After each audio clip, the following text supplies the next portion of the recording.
Hey, what's up guys? I'm Cliff Blazinski and I'm design director here at Epic Games, and you're about to see exclusive and never before seen footage of Gears of War 2's multiplayer.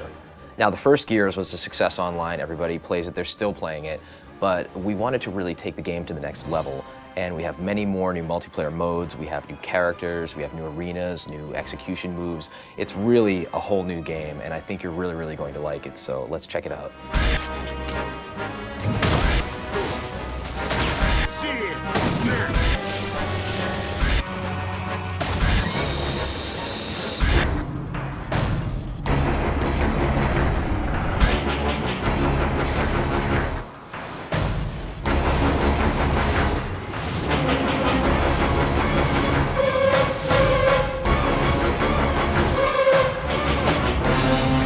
Three locations you're going to see on this exclusive video are going to be River, Security, and Gridlock.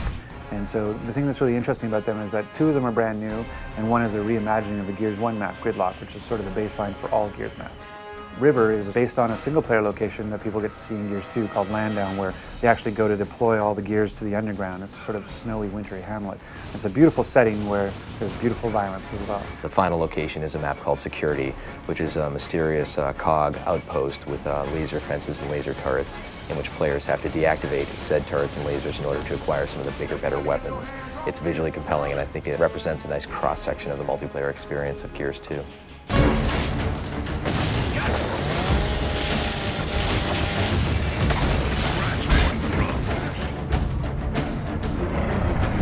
For Gears of War 2 multiplayer, there's a bunch of new things, and one of the biggest ones actually is that we've increased the player count. So we wanted to make Gears 2 multiplayer bigger, better, and more badass. One of the easiest primary ways we could do that, bang for buck, is to go to 5-on-5. Right now it really feels like a really good number of 10 players in the battlefield taking one another out, and it really kind of rounds things out nicely. We really want to make sure that whatever multiplayer mode we do is true to sort of the Gears vibe, that Gears universe version. So capture the flag. Imagine you had a flag, but the flag is a living person and armed with a shotgun and defending itself. So you actually are playing capture the flag with a flag that could kill you. And so you have to go and you have to basically capture the flag by downing him and picking him up as a meat shield, and then you have to drag him back to this location to score a point. So it's capture the flag, but done Gear style.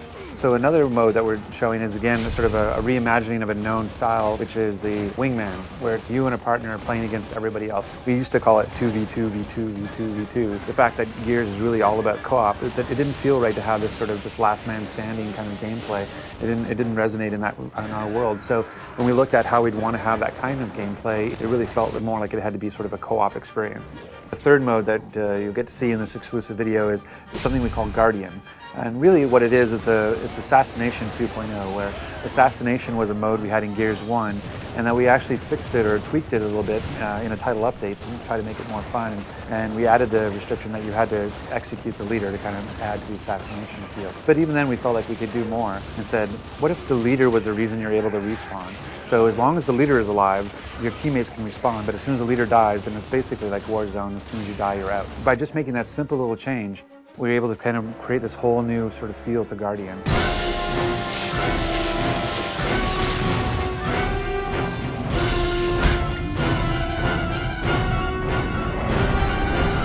So some of the new weapons that we have in Gears of War 2 include the Scorcher, which is one of my personal favorites. It's essentially the flamethrower from hell. It is basically the most beautiful but deadly flamethrower ever conceived in a video game. Then we also have the Gorgon, which is a locust burst pistol, which is tremendously powerful and also very heavy. And then we also have a shield that players can wield, and they can carry that around and deploy that. You can actually carry the shield with the burst pistol and kind of use that as like a 1-2 punch. And then we have a poison grenade that players can use for area of denial in order to kind of throw this nasty, noxious cloud out. So in Gears of War 1, we had the ability of using a grenade for grenade tagging. So we found that it would be more interesting to actually take that idea of grenade tagging an opponent and actually apply it to the environment. So now you can actually take any of our 3 grenades, the poison grenade, the smoke grenade, or the frag grenade, and you can actually attach it to a wall. And you can use that sort of as a proximity mine, so that if any time an opponent goes by, the grenade will go off. One of the cool things in Gears 2 now as well is we added this concussive force to a smoke grenade. So you can actually knock somebody down and disorient them briefly with a smoke grenade. It's a great new addition to the gameplay. One of the features of Gears of War 2 is this idea of portable cover. We have it both in the shield that you get to carry, The idea of the meat shield, a feature that sort of led to Meat Flag, this idea of being able to hold somebody as a captive and defend yourself while they block the shots for you. One of the big things about Gears 2 is just not just relying on a static cover that's already placed in the world, but being able to carry cover with you and move with cover as it moves through the level. So in the first Gears, the chainsaw, the Lancer, was a wonderful weapon, and players would cut each other up and they had a great time doing it. But we never really got into the whole idea of if two players came at each other with a chainsaw, what would happen. It was essentially random who won. And now we're answering that question in the sequel, whereas players will lock onto each other and engage in this life or death struggle with sparks flying and the light flickering, and they're grunting and they're pushing, and players are mashing the button, and within 3 seconds one player will wind up winning and cutting the other guy in half. And it's this tremendously memorable moment to see these two soldiers, these two huge warriors, dueling on the battlefield with these weapons.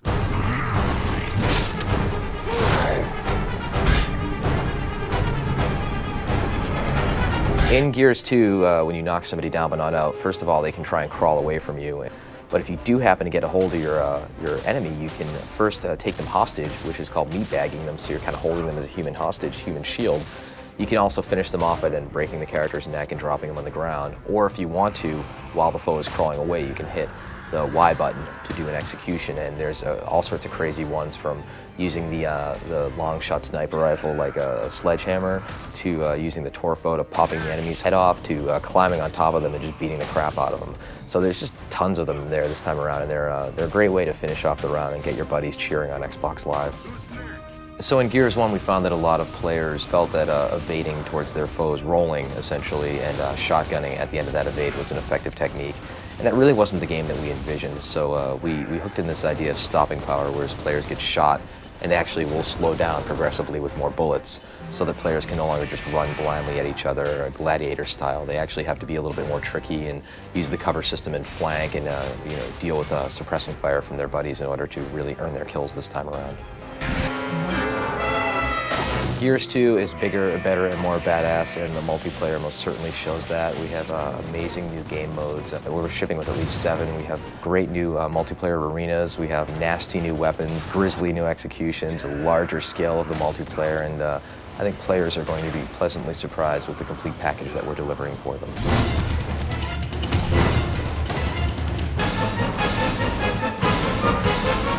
Thanks for checking out this exclusive look at Gears of War 2's new multiplayer features. Looking forward to seeing you guys this winter on Xbox Live.